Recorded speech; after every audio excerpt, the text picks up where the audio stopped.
aerospace and defense manufacturing, machines and automation, additive manufacturing, smart manufacturing, global manufacturing economy.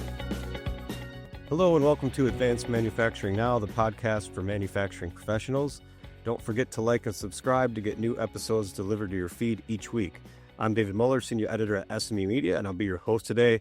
And today we're joined by a couple of my colleagues, Steve Plum, Editor-in-Chief, and Carrie Gitter, another editor. And they have been out of the office, on the road, out and about, and wanted to stop and kind of catch up and see what's been happening with them. So for this special podcast today, thanks for joining me, Steve and Carrie. Thank you, David. Yeah, so it's been a busy month, and just last week, actually, June 2nd and 3rd, I attended a Realize Live Americas 2025 in Detroit. That's a large event put on by Siemens Digital Industries Software to showcase their digital twin technology, their Siemens accelerator portfolio, and their partnerships with various customers across industries. And in the opening keynote, the president and CEO of Siemens Digital Industries Software, Tony Hemmelgarn, spoke, and he was really focused on the potential of industrial AI. He talked about how Siemens is integrating AI capabilities across its products to support data management, engineering simulation, and manufacturing processes. And he said that AI can really help from their perspective with automating problem detection, reducing engineering calculation times, synchronizing factory assets, and managing configuration challenges in manufacturing. Siemens recently acquired Altair, so it's expanding its industrial software portfolio. I believe that happened in March, so they were touting that as well at the event. And there was also a keynote on that first day by Jeff Mowry, who's the Chief Information Officer at Workhorse, which is an EV last-mile delivery truck company. And they've been using Siemens Teamcenter X PLM software to streamline their business processes from design to production. And I actually had a chance to sit down with Jeff for a one-on-one interview during the conference, and he really emphasized how this digital transformation has helped his company save on costs and enhance their cybersecurity and increase the scalability of their truck production. And there was also a big keynote on the second day from Adam Shepard, who's a fellow at Northrop Grumman. And Northrop Grumman just renewed their partnership with Siemens for another 3 years. And Shepard was saying that these digital tools that Siemens offers have helped Northrop Grumman break down engineering silos within their company and accelerate their design and manufacturing. And he mentioned actually a reduction in engineering rework from 20% to less than 1%, and a 27-month period to achieve first flight for its Model 437 Vanguard stealth demonstration aircraft. So that was an increased turnaround time for production on that. And then just there was a solution center at the show with a bunch of cool displays of different Siemens customers, Workhorse, Northrop Grumman, Arc Boat Company, which is an electric boat maker. There was even a textile fiber company, Spinova, that's been using Siemens software, and various other partners. So that was really interesting, and just kind of an example of how much digital is starting to make waves within the manufacturing industry. And then on a similar note, quickly, I attended last week, June 4th, the Andritz Schuler Service Workshop, which is in Canton, Michigan, the company's Michigan Avenue service facility. And they're a metal forming press company. And it was really an event focused on showcasing its service offerings, but there was a press conference at the beginning, and also a tour of their facility. And even there, actually, Andritz Schuler was focused on digitalization and automation. They have a whole brand of digital tools to help metal forming customers optimize their production processes. And the president of the company, Kevin McAllister, in the press conference, he said that, Industry 4.0, making your press shop smarter is the future. And there's this need to digitize press shops and automate manufacturing processes and increase productivity that way. But it's still very new to the market. And some of these metal forming shops have presses that are, decades or even like a century old in some cases. So there's a big learning curve there when it comes to showing their customers what digital can offer.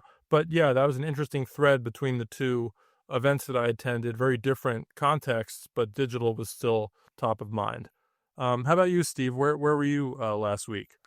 So while you stayed pretty close to home, I spent last week kind of crisscrossing North Carolina on a press trip with the Economic Development Partnership there to learn more about the state's life science manufacturing capabilities. So as most of us know, traditionally North Carolina has been known for the tobacco industry, but it's really made a conscious effort to transition into biomanufacturing and life science, kind of medical devices, agriculture.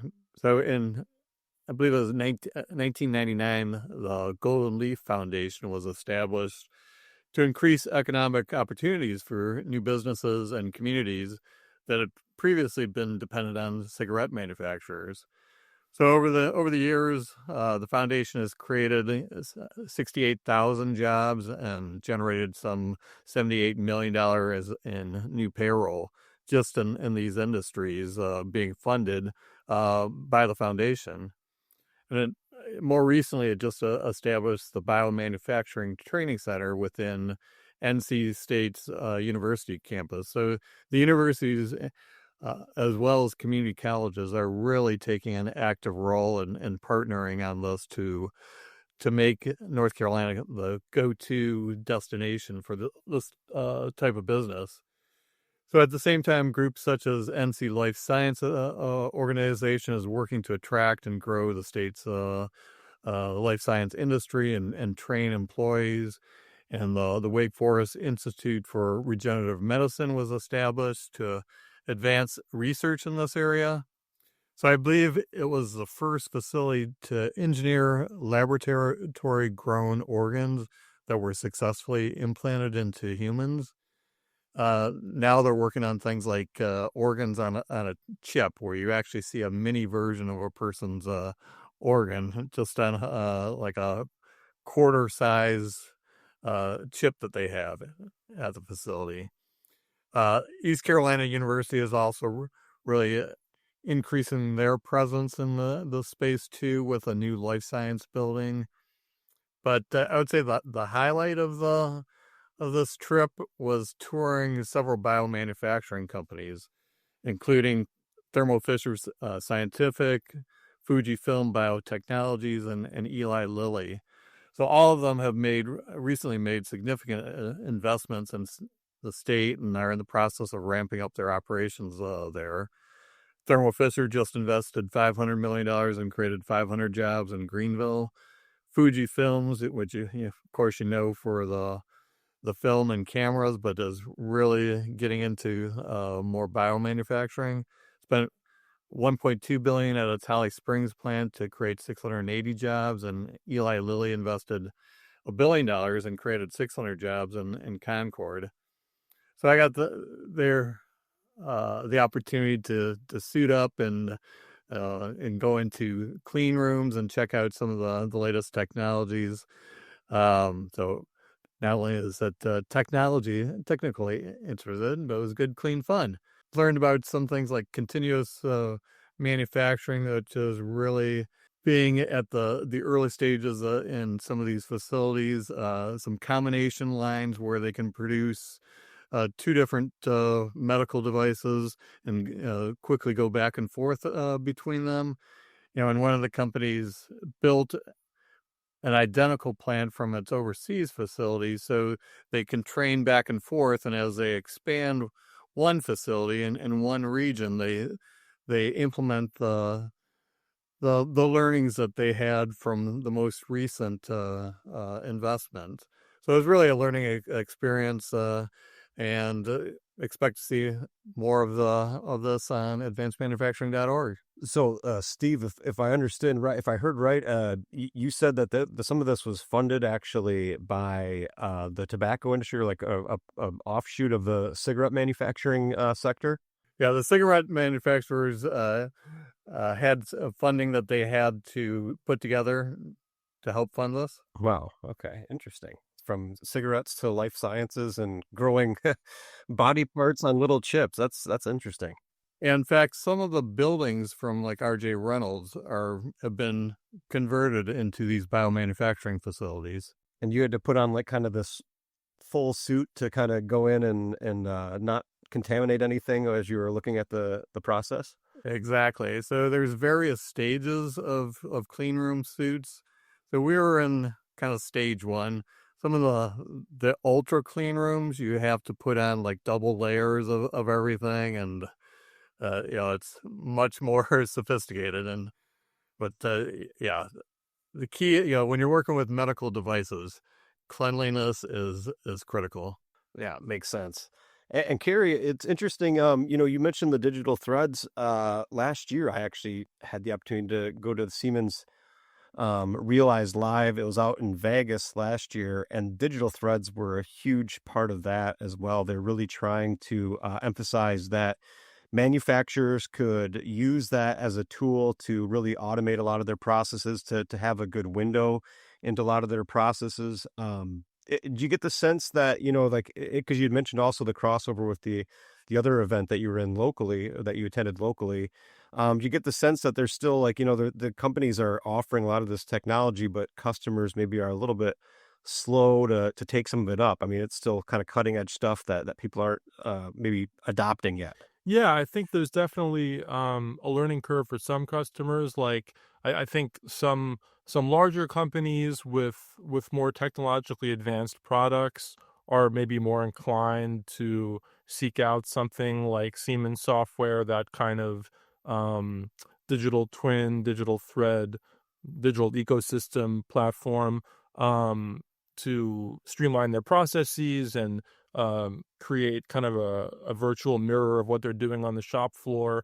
But yeah, I think the Andrew Schuler event that I attended offered some good examples of, there's also this side of manufacturing, with some of these metal forming press shops, for instance, that's just very traditional, very rooted in the past, very rooted in kind of foundational, old school tech. And so there's definitely a need for companies offering digital tools to sell these customers on the benefits and to show them, what those capabilities are. There was actually one customer of Android Schuler called Schaeffler who did a case study presentation at the event last Wednesday.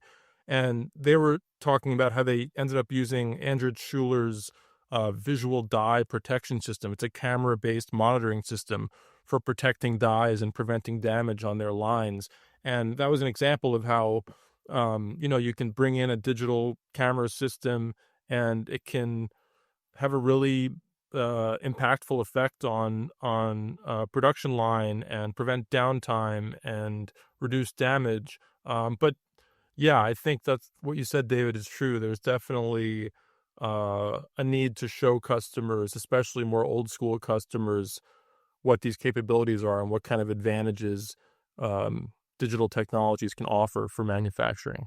Yeah, and speaking of advanced capabilities, David, I know you're going to our conference later this month in Greenville, South Carolina, for NAMREC, which I attended last year, and there is definitely a lot of things that are being worked on that will knock your socks off at this conference. I'm looking forward to it. I've heard about some of it in the past, and I'm really excited to kind of see what things, what are some of the latest developments and studies happening. And so definitely looking forward to NAMREC in South Carolina later this month. And then I'll be the one out on the road. And, I guess we're all going different places at different times, but covering a lot of cool, exciting stuff across the manufacturing spectrum here. Any other closing thoughts, guys, before I let you go? No, it's always great to get out and experience it with and talk to the people that are on the ground, to see some of the latest technologies that we write about and appear in the magazine, but to actually see them in person, that makes a world of difference. Absolutely, yeah. It's been very, very fun for me to go to these events and also last month I was at Automate, also in Detroit, where there was just a whole lot of fascinating, innovative robotics technology on display. So, yeah, it's really great to, like Steve said, to be on the ground and see all this stuff happening firsthand. Absolutely. All right. Well, Carrie, Steve, thank you so much for taking your time out of your day to join me today. It was great to catch up since you've been out and about and I haven't seen much of you guys lately. Just kidding. But to learn more about the latest manufacturing trends and to hear more podcasts, don't forget to like and subscribe to our podcast feed. And to stay up to date about what's happening in manufacturing today and hear more podcasts, visit us at advancedmanufacturing.org.